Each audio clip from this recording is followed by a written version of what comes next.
আমাদের সকলকে ক্ষমা করবেন দুই শ্রেণী ব্যক্তি বাদে। কয় শ্রেণী? দুই শ্রেণী ব্যক্তি বাদে আল্লাহ পাক সকলকে ক্ষমা করে দিবেন।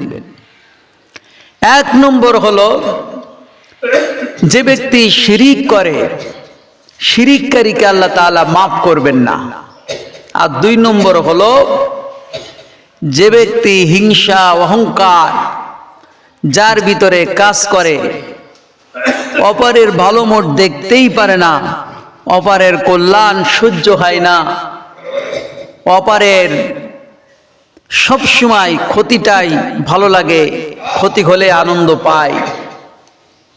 মনের ভিতরে এই হিংসা বিদ্বেষকে দূর করতে হবে। তাহলে এক নম্বর কি? শিরিক থেকে মুক্ত হতে হবে। দুই নম্বর হলো আমাদের হিংসা অহংকার তাকাব্বুরি থেকে বাঁচতে হবে। আল্লাহ তাআলা শিরিকের ব্যাপারে বলেন, ইন্নাল্লাহা লা ইয়াগফিরু আন ইউশরাকা বিহি ওয়া ইয়াগফিরু মা দুনা যালিকা লিমান ইয়াশা। ইন্নাল্লাহা নিশ্চয় আল্লাহ তাআলা লা ইয়াগফিরু ক্ষমা করে দিবেন, মাফ করে দিবেন, আন ইউশরাকা বিহি ওয়া ইয়াগফিরু মা দুনা যালিকা লিমান ইয়াশা। শিরিক বাদ দিয়ে অন্য যত ধরনের পাপ আল্লাহ পাকের কাছে হবে মানুষের, সবগুলোকে আল্লাহ তাআলা মাফ করে দিবেন। তবে শিরিকের গুনাহ আল্লাহ তাআলা মাফ করবেন না। কিসের গুনাহ মাফ করবেন না? শিরিকের গুনাহ মাফ করবেন না। তাই ছাড়া অন্য সকল গুনাহকে আল্লাহ তাআলা মাফ করে দিতে পারেন। নিশ্চয়ই বললেন আল্লাহ তাআলা। এজন্য নবীকে বলেছেন, লা ইন আশরাকতা, ইয়া রাসূলুল্লাহ আপনিও যদি শিরিক করেন আপনাকেও মাফ করা কি হবে না। ওয়ালাউ আশরাকু, যদি তোমরা কেউ শিরিক করো, লাহাবিতা আমালুহুম, তাহলে তোমাদের সকল গুনাহকে শেষ করে দেওয়া হবে। এই জন্য শিরিক হলো মস্ত বড় গুনাহ। শিরিক কেমন গুনাহ? সব থেকে বড় গুনার নাম হলো শিরিকের গুনাহ। শিরিক করলে জান্নাতের যাওয়ার কোনো বিচার ফয়সালা আর বাকি থাকে না। এই জন্য আল্লাহ তাআলার যে শিরিক করা তার ব্যাপারে এ থেকে আমাদেরকে এক নম্বর মুক্ত হতে হবে। আমি অনেক সময় উপমা দিতে গিয়ে বলি যে আপনারা এখানে আছেন, বাড়ি গিয়ে দেখলেন বিবাহিত স্ত্রী এক পর্যায়ে আপনি যখন কালেমা পড়েছেন, তার সাথে যখন আপনি কবুল পড়েছেন, তখন এই স্ত্রী অন্য কেউ গ্রহণ কি করতে পারবে না। এখন বাড়িতে গিয়ে দেখলেন আপনার স্থানে অন্য একজন পরপুরুষ আপনার স্ত্রীর পাশে আছে। বাড়ি গিয়ে কি বলবেন? খুব যত্ন করবেন নাকি? অনেক ক্ষয়ক্ষতিকে আপনি মাফ করে দিবেন। একটা গাছ নষ্ট করেছে, মাফ করে দিবেন। একটি বাড়ি নষ্ট করেছে, আপনি মাফ করে দিবেন। আপনার একটা ফসল নষ্ট করে ফেলেছে, মাফ করে দিবেন। আপনার টাকা হারিয়ে ফেলেছে, মাফ করে দিবেন। কারণ এগুলো আবার বানানো যাবে, তৈরি করা যাবে। যখন নির্দিষ্ট স্ত্রী ব্যবহার আপনি ছাড়া অন্য কেউ এখানে কি অংশীদার করতে পারবে না। আপনি একমাত্র অংশী। এখানে আর কেউ অংশীদার হলে শিরিক হয়ে যাবে, অংশীদার হয়ে যাবে। আপনি প্রাপ্য আপনার স্ত্রীর সাথে উঠা বসা, সেইটা যদি অন্য একজন পরপুরুষকে দেখেন, আপনি বলবেন, ও আমাদের অমুকের মা, তুমি 10টি ছেলেমেয়ের যদিও মা হতে পারো, এতদিন সব কিছু ভুল ত্রুটি মাফ করে দিয়েছি, আজকে আর মাফ করার কোনো সুযোগ নেই। কারণ তুমি আমার মূল স্তরে অন্যকে অংশীদার বানিয়েছো। এখন আমার যেখানে অংশীদার আমি একা, সেখানে অন্যকে তুমি অংশী বানানোর কারণে তুমি যে কাজটি করেছো এটা মাপের যোগ্য না। ইলহাকি ইলা আহলিক, তুমি চলে যাও, তোমার বাবার বাড়িতে চলে যাও। এখন তোমাকে রাখার আমার কোনো ব্যবস্থা নাই। তুমি যত সুন্দরী হও, যত রূপবতী হও, গুণবতী হও, তোমাকে আমি রাখার আর কোনো অধিকার রাখি না। সম্পদ গেছে সম্পদ বানানো যাবে, গাড়ি গেছে গাড়ি বানানো যাবে, বাড়ি গেছে বাড়ি বানানো যাবে, টাকা হারিয়ে গেছে টাকা বানানো যাবে, কিন্তু তুমি যে অংশীদার বানিয়েছো এই কলঙ্ক আর কোনোদিন ঠিক করা যাবে না। আল্লাহ পাক বলেন, আমি যেখানে অংশী মূল, আমি যেখানে দায়িত্ব, সেখানে আমার স্থানে অন্যকে বসানো, এটাই হলো শিরিক। আর এই কাজ যারা করবে আমি আল্লাহ তাদেরকে মাফ করব না। তাহলে 1 নম্বর, শবে বরাতে মাফ করা হবে না কাদেরকে? যারা শিরিক করবে। আর 2 নম্বর, যাদের ভিতরে অহংকার থাকবে, অপরের ভালো সহ্য হয় না। অনেক জায়গায় দেখা যায় যে মাহফিল হচ্ছে, একজন ব্যক্তিকে সভাপতি তৈরি করা হয়েছে, এত অহংকারের কারণে মাহফিলটা চুরমার করে দেওয়া হচ্ছে। অনেক জেলায় অনেক জায়গায় আমরা যাই, সেখানে গিয়ে দেখতে পাই এরকম ঘটনা ঘটে যায়, মাহফিলটা আবার ফিরে আসতে হয়। একই স্থানে 2 জনকে কি করা হয়নি, 2 জন ব্যক্তিকে আপনার প্রধান অতিথি বানানো হয়নি। আমরা অনেক মাহফিলে গিয়ে দেখি 2 জনকে বানানো হয়নি, একজনকে বানানো হয়েছে, আর একজনকে বানানোর কারণে আরেকজন মাহফিল তছনছ করে দিয়েছে। আলোচনা হচ্ছে কোরআনের আলোচনা, মাহফিলের আলোচনা, সেখানে এইভাবে করে যদি সামান্য ঋষাঋষির কারণে আল্লাহর কোরআনকে বন্ধ করে দেওয়া হয়, এর মতো আর অহংকার আর দ্বিতীয় কিছু নাই। এই জন্য দ্বিতীয় ভুল যদি আপনারা করেন, শবে বরাতে যত ইবাদত করেন আল্লাহ তাআলা মাফ করবেন না। 1 নম্বর বলেছে শিরিক, 2 নম্বর কি বলেছি? অহংকার। অহংকারকে অন্তর থেকে চূর্ণ করতে হবে, অহংকারকে শেষ করে দিতে হবে। তাহলে এই শবে বরাতের রাত্রে আল্লাহ তাআলা মাফ করে দিবেন সকলকে, শুধুমাত্র 2 জন ব্যক্তিকে বাদে। তা আমি আপনি যেন এই 2 জন ব্যক্তির অন্তর্ভুক্ত না হয়ে যায়। এবার আসুন, শবে বরাতের রাত্রে কি ইবাদত করতে হবে? নফল ইবাদত। মকসুদুল মমিনী দেখা গেছে যে মা বোনের আগে পড়তেন, মকসুদুল মমিনে এত রাকাতে এত পড়তে হবে, এত রাকাতে অমুক সূরা পড়তে হবে, অমুক সূরা এই রাকাতে দিতে হবে।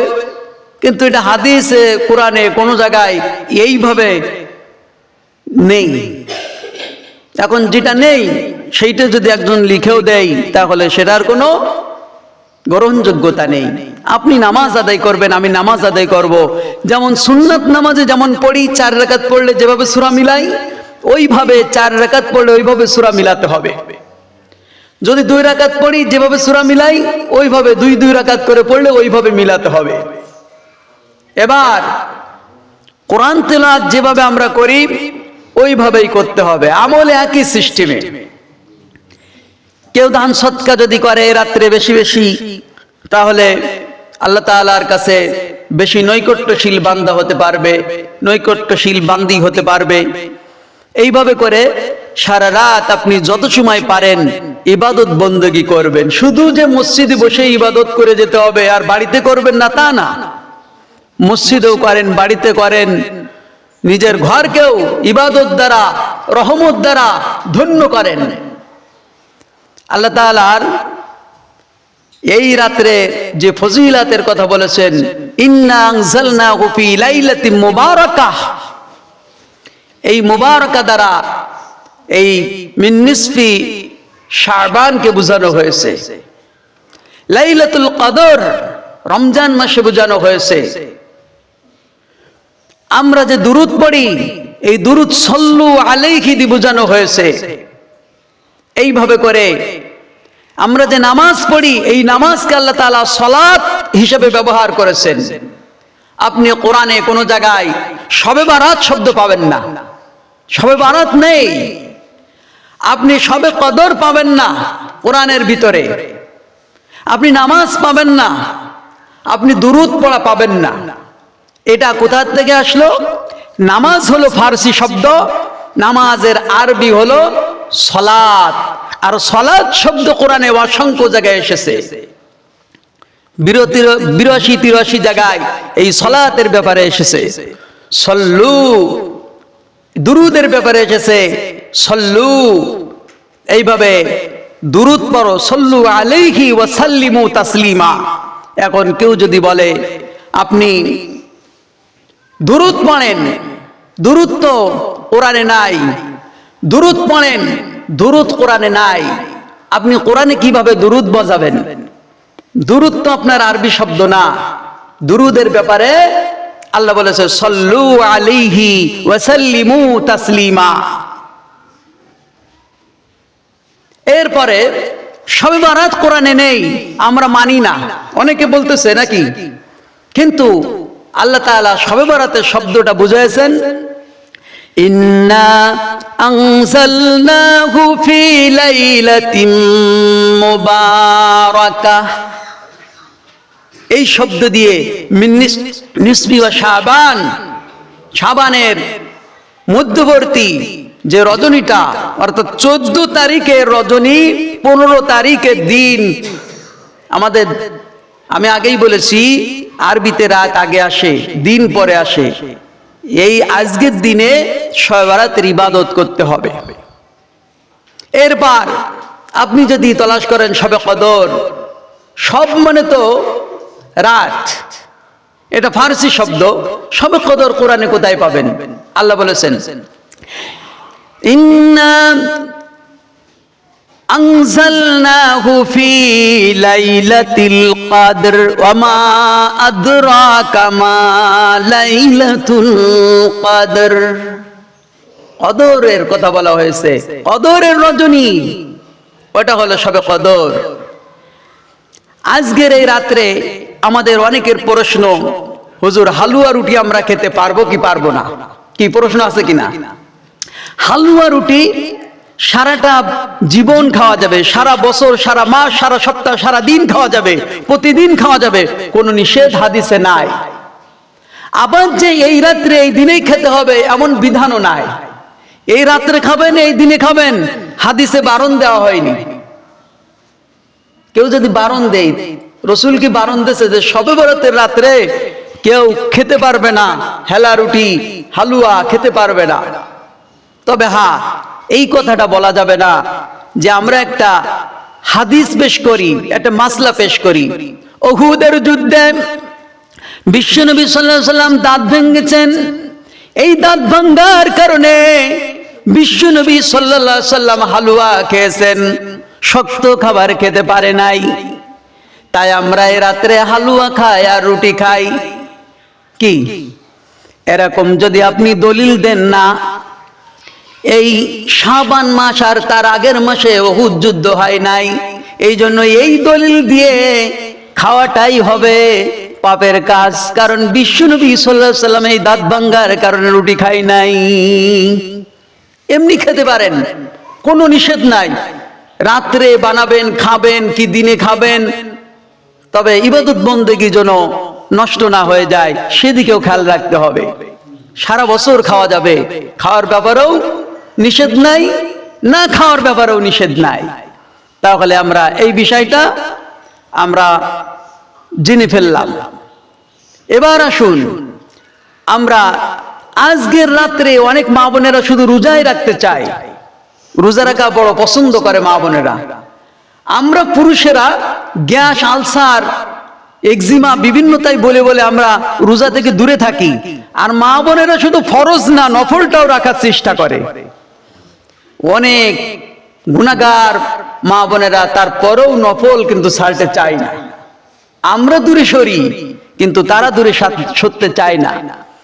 এই যে রোজাটা রাখা, এটা হাদিসে এসেছে, সনদটা দুর্বল, তারপরেও রোজা রাখবেন। সনদ দুর্বল হলেও রোজা রাখবেন, কারণ এই মাসে বিশ্বনবী সাল্লাল্লাহু আলাইহি সাল্লাম শাবান মাসে বেশি বেশি রোজা রাখতেন। এবং সাহাবীদেরকেও বলতেন, ও আমার সহচরীরা, তোমরা বেশি বেশি করে রোজা রাখবে। বিশ্বনবী সাল্লাল্লাহু আলাইহি সাল্লাম প্রতি মাসের 13, 14, 15 আইয়ামে 20 বলা হয়, এই 3 দিন প্রতি মাসে রোজা রাখতেন। সেই দিন তো আমাদের পড়ে যাচ্ছে 13, 14, 15। এই দিনের ভিতরে যে এই দিন রোজা রাখলে ওই আইয়ামে 20 এর ভিতরে একটা রোজা রাখা হচ্ছে, এটাও তো নবীজির সুন্নাত হিসেবে হচ্ছে। এজন্য এই রোজাটা যারা নেকি অর্জন করতে চান তারা ইনশাআল্লাহ তাআলা রাখবেন। রাখলে অনেক সওয়াব, আর না রাখলে আপনার জন্য গুনাহ ছাপানো হবে না। তাহলে রোজার ব্যাপারেও বলেছি, নামাজ বলেছি, হালুয়া রুটির কথা বলেছি, এবার রোজার কথাও বলেছি। 3টি বিষয় পরিষ্কার করলাম। এরপরে যে যে কায়দায় আল্লাহকে বেশি ডাকতে পারেন তার জন্য বেশি সফলতা হবে। তাই আসুন বেশি কথা লম্বা না করে আমরা এভাবে আমল করব।